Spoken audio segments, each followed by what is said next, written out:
Hello friends, అందరూ ఎలా ఉన్నారు? మీలో కానీ అసలు ఎవరైనా కానీ ఆ రైల్వే గ్రూప్ డి అసలు ఎగ్జామ్కి అప్లై చేయాలంటే దానికి అసలు ఏ విధంగా ప్రిపేర్ అవ్వాలి, అసలు ఏ టాపిక్స్ నేర్చుకోవాలని చెప్పేసి నేను మీ అందరికీ చెప్తాను. అంటే ఆ స్కిప్ చేయకుండా అలా దాకా అబ్జర్వ్ చేయండి ఫ్రెండ్స్. ఇక్కడ అబ్జర్వ్ చేస్తున్నట్లయితే లాస్ట్ డేట్ అనేది అసలు ఈ మంత్లో ఇచ్చినాడు. అండ్ అసలు అడ్మిట్ కార్డ్ అసలు ఎప్పుడు వస్తుంది అంటే మనకి అసలు ఎగ్జామ్కి 10 days బిఫోర్ అనగా అడ్మిట్ కార్డ్ అనేది రిలీజ్ చేస్తారనేసి ఇక్కడ మెన్షన్ చేయాలి. అసలు ఎగ్జామ్ అసలు ఎప్పుడు ఉంటుంది అంటే అసలు ఆగస్ట్లో అసలు ఎగ్జామ్ ఉంటుందని చెప్పేసి ఇంటిమేట్ చేసినాడు. అసలు ఆగస్ట్లో అయితే అసలు ఎగ్జామ్ అయితే ఉంటుంది ఫ్రెండ్స్.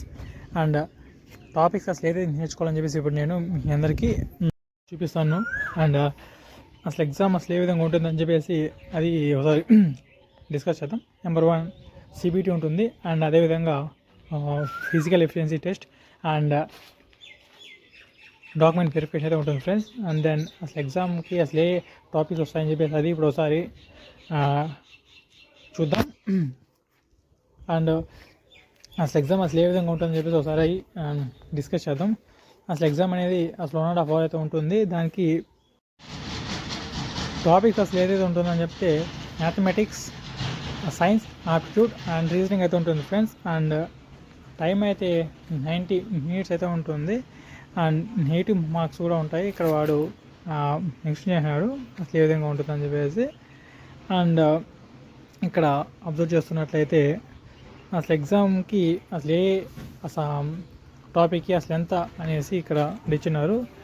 మ్యాథమెటిక్స్కి వచ్చి 25 marks, జనరల్ సైన్స్కి 25 marks అండ్ ఆప్టిట్యూడ్ అండ్ రీజనింగ్కి 50 marks ఇచ్చాడు. అసలు ఓవరాల్గా 100 marks అయితే అసలు ఎగ్జామ్ అయితే ఉంటుంది. అండ్ అసలు ఎగ్జామ్కి అసలు ఆ టాపిక్స్ వస్తాయని చెప్పేసి ఇప్పుడు చూద్దాం. మ్యాథమెటిక్స్లో వచ్చి అసలు ఏదో ఉంటుంది అంటే ఇక్కడైతే ఆ లిస్ట్ అయితే ఇచ్చారు. ఈ లిస్ట్లో అసలు ఏమి ఉన్నాయో కానీ మీరు కానీ నేర్చుకుంటే అసలు ఈజీగా మీరు రాయొచ్చు ఎగ్జామ్. నెంబర్ 1 వచ్చి number system, number 2 decimals, number 3 LCM, number 4 ratio and proportion, number 5 mensuration, number 6 time and date, number 7 profit loss, number 8 trigonometry, number 9 square and root, number 10 clock and the calendar, number 11 the board mass, number 12 fractions, number 13 HCF, number 14 percentage. అలా topics ఇక్కడ మీరు చూసినట్లయితే అసలు ఏ topics అయితే ఇచ్చారో అసలు ఎగ్జామ్కి అయితే ఈ టాపిక్స్ ఇండియా వస్తాయి. అండ్ ఇక్కడ రీజనింగ్లో చూస్తే అసలు అండ్ ఈ లిస్ట్లో ఉండేవి వస్తాయి మనకి. అవుట్ ఆఫ్ ద లిస్ట్ అయితే మనకి రాదు. సో ఈ లిస్ట్లో ఉండేంత మీరు ఎక్కడైనా నోట్ చేసుకొని దానికోసం మీరు ప్రిపేర్ అయ్యి అసలు ఈజీ ఎగ్జామ్ అయితే మీరు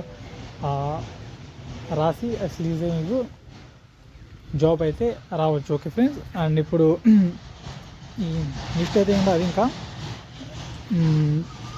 నెక్స్ట్ ఇప్పుడు జనరల్ సైన్స్ ఇండియా అసలు ఏ టాపిక్స్ వస్తాయని చెప్పేసి చూద్దాము. జనరల్ సైన్స్లో అసలు ఏ టాపిక్స్ వస్తాయంటే ఇందులో అండి చూస్తే physics and then chemistry and then life science. అదేవిధంగా ఇప్పుడు జనరల్ సైన్స్లో అసలు ఏ టాపిక్స్ ఉన్నాయని చెప్పి చూద్దాము. Stories, culture, personalities and economics అని చెప్పేసి ఉన్నాయి. అంటే మీరు అసలు ఏమేమి నేర్చుకోవాలని చెప్పేసి ఒక అసలు ఐడియా అయితే వచ్చి ఫ్రెండ్స్ మీకు అందరికీ. అంటే అసలు ఏ టాపిక్ నేర్చుకుంటే అసలు అసలు ఎంత మనము ప్రిపేర్ అవ్వాలి, ఇంకా అసలు ఏమేమి మనం ఇంకా ప్రిపేర్ అవ్వలేదని చెప్పేసి ఒక ఐడియా వస్తుంది. సో నేను అందుకోసమే ఈ యొక్క వీడియోని మీకోసం చేశాను. అండ్ ఇంకోటి మీరు అబ్జర్వ్ చేస్తున్నట్లయితే దీంట్లో ఇది ఫిజికల్ టెస్ట్ అసలు ఎలా ఉంటుందని చెప్పేసి ఇది చాలామంది అడిగారు. బట్ దీంట్లో లేడీస్కి అండ్ అబ్బాయిలకి అంటే అసలు ఈవెంట్స్ అయితే అసలు ఒకటే కానీ వాళ్ళకి టైం అనేది డిఫరెంట్గా ఉంటుంది ఫ్రెండ్స్. ఇక్కడ నేను మీకు నోట్ చేసినాను, ఒకసారి అబ్జర్వ్ చేసి మీకే అర్థమవుతుంది అసలు ఎంత అని చెప్పేసి. అదేవిధంగా దాని తర్వాత ఎంత మీరు కానీ క్రాక్ చేస్తే దాని తర్వాత ఒకసారి వెళ్ళి మీరు డాక్యుమెంట్ వెరిఫికేషన్ ఉంటుంది. అది అవుతానే మళ్ళీ మీకు ఆ లెటర్ అయితే వస్తుంది. దాంతో మీకు జాబ్కి వెళ్ళి ఇంకా ఆల్మోస్ట్ అంతా ఓకే ఫ్రెండ్స్. సో మీకు కానీ ఇది కానీ నేను అంటే చెప్పినది మీకు నచ్చినట్లయితే లైక్ చేశాను,